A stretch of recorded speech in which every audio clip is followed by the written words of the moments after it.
My Sugar Daddy. Chapter 19, Pesan Romantis. Jovan berjalan menuju ruang makan sambil bersenandung riang setelah membaca pesan romantis yang dikirimkan Nania untuknya. Sejak mereka resmi jadian, sikap Nania padanya menjadi semakin lembut dan penuh perhatian. Apalagi setelah Nania tahu kalau Jovan hendak dijodohkan dengan Kristal. Gadis itu semakin menjadi-jadi saja dalam menebar keposisifannya. Namun hal itu sama sekali tak membuat Jovan merasa terkekang. Yang ada dia malah merasa sangat bahagia karena dicintai dengan begitu dalam oleh seorang gadis yang memang sudah cukup lama dia sukai. Selamat pagi ayah. Selamat pagi ibu, sapa Jovan. Dia lalu duduk di sebelah adiknya yang terlihat acuh tak mempedulikan kedatangannya. Arda dan Sylvie kompak mengangguk. Mereka lalu menatap lekat ke arah Jovan yang terlihat begitu bahagia. Jovan, apa boleh ibu bertanya sesuatu tentang Nania? Tanya Sylvie hati-hati. Pertanyaan ini sudah lama mengganggu pikiran Sylvie setelah Ardan memberitahunya kalau Jovan menolak dijodohkan dengan Kristal, anaknya Candy dan Ailan. Boleh-boleh saja, Bu. Silahkan ibu bertanya apapun padaku tentang gadis itu. Aku pasti akan menjawabnya.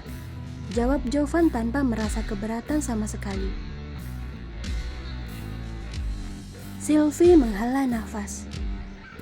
Kau baru beberapa hari kembali dari London dan baru saja menggantikan posisi ayahmu di perusahaan.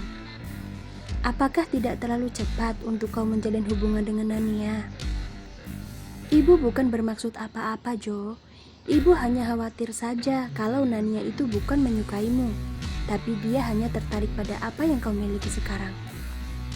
Karena yang ibu dengar dari Kristal dan adikmu, di kampus Nania terkenal sebagai seorang gadis yang hanya akan menyukai laki-laki yang kaya saja. Ibu takut kau hanya dipermainkan olehnya, Jovan. Ibu khawatir sekali.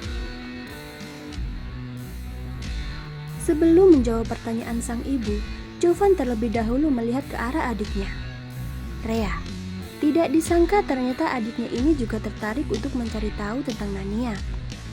Walaupun sekarang Rea sudah bukan mahasiswi lagi, dengan dia bisa mengetahui tentang apa yang disukai kekasihnya adalah sesuatu yang membuat Jovan menarik kesimpulan kalau adiknya ini diam-diam menyimpan rasa iri pada Nania. Kenapa seperti itu? Karena Jovan sangat amat mengenal seperti apa perangai adiknya ini. Jadi Jovan sudah tak heran lagi ketika ibunya mengatakan kalau Kristal dan Rea tahu tentang Nania yang memang hanya tertarik pada pria-pria kaya saja. Ibu, memang benar apa yang dikatakan oleh mereka tentang Nania. Sedari aku masih SMA dulu, pendirian Nania sama sekali tidak pernah berubah.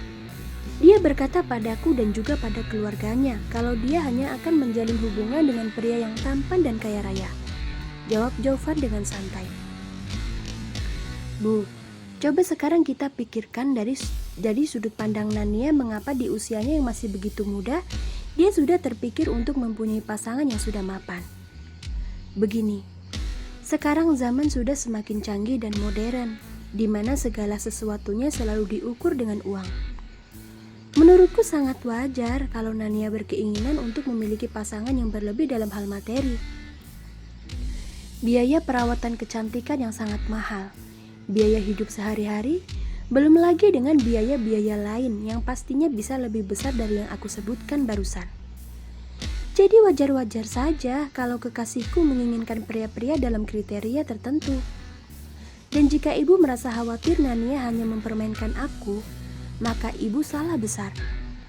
Aku bisa sukses seperti sekarang adalah agar aku bisa dipilih oleh Nania. Aku menyukainya. Aku suka segala pemikiran yang dia miliki, tak peduli meski semua orang menganggapnya sebagai seorang gadis yang sangat materialistis. Berkatnya aku jadi sadar kalau hidupku sangatlah berharga.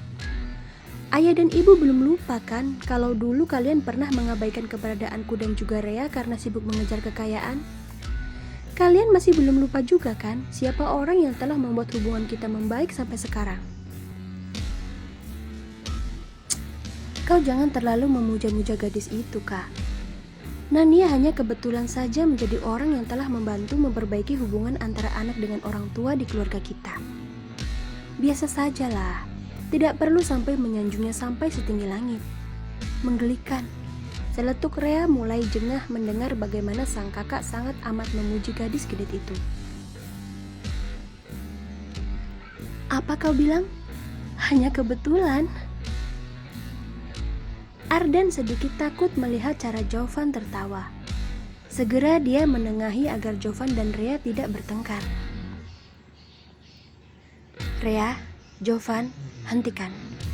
Ini ruang makan. Tidak pantas jika kalian sampai bertengkar di sini.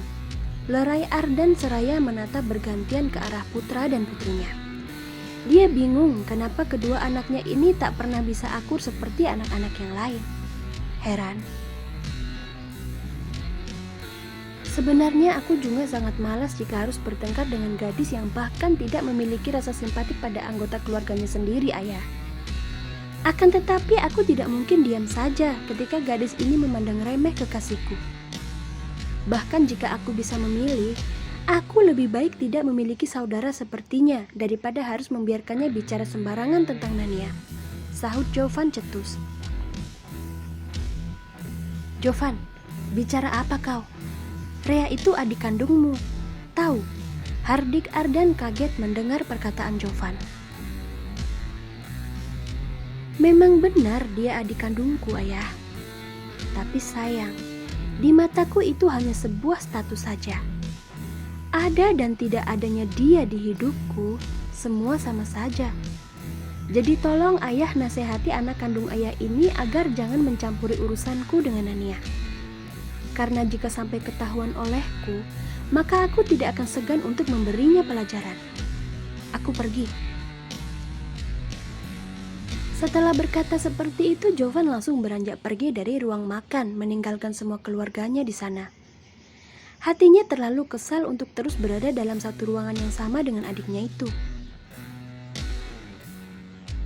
Lihatlah Ayah, Ibu. Nania benar-benar membawa dampak yang sangat buruk untuk Kak Jovan. Baru juga beberapa hari mereka pacaran, Nania sudah mencuci otaknya Kak Jovan agar membenci keluarganya sendiri. Lalu apa yang akan terjadi nanti jika mereka sampai berhubungan dalam waktu yang lama? Aku yakin Nania pasti akan meminta Kak Jovan untuk mengusir kita semua dari rumah ini. Percaya padaku, ucap Rea yang begitu kesal setelah mendengar ancaman kakaknya sebelum pergi. Dia benar-benar tak habis pikir dibuatnya. Rea, hati-hati dengan mulutmu. Kalau omonganmu tadi sampai didengar oleh kakakmu, maka habislah kau, sahut Sylvie langsung menegur putrinya agar tidak sembarangan bicara tentang Nania. Sylvie cukup kaget akan sikap Jovan yang tega mengancam akan menyakiti adiknya sendiri, hanya demi seorang gadis yang baru beberapa hari menjadi kekasihnya.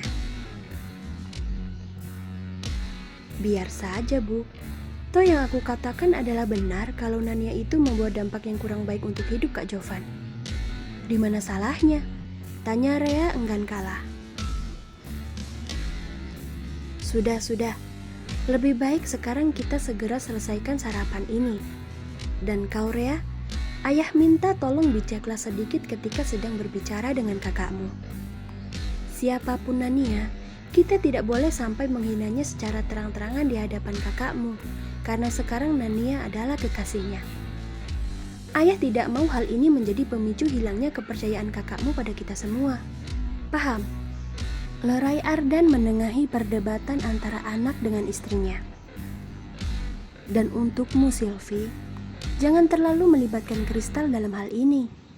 Sampai sekarang Candy masih belum mau bicara denganku. Tolong kau jangan menambahkan masalah dengan sering menyebut nama Kristal di hadapan Jovan.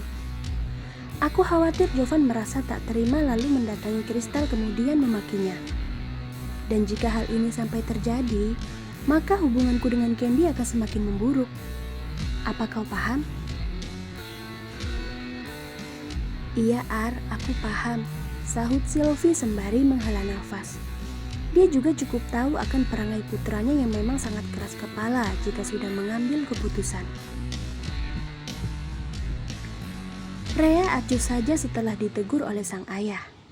Dalam hatinya, Rea berujar kalau dia pasti akan membuat kakaknya pergi meninggalkan Nania. Dia tak rela melihat kakaknya bersama gadis yang hanya mengincar apa yang kakaknya miliki. Dia tak suka itu. Awas saja kau, Nania. Cepat atau lambat, aku pasti akan membuatmu berpisah dari Kak Jovan. Dasar gadis mata duitan, batin Rea.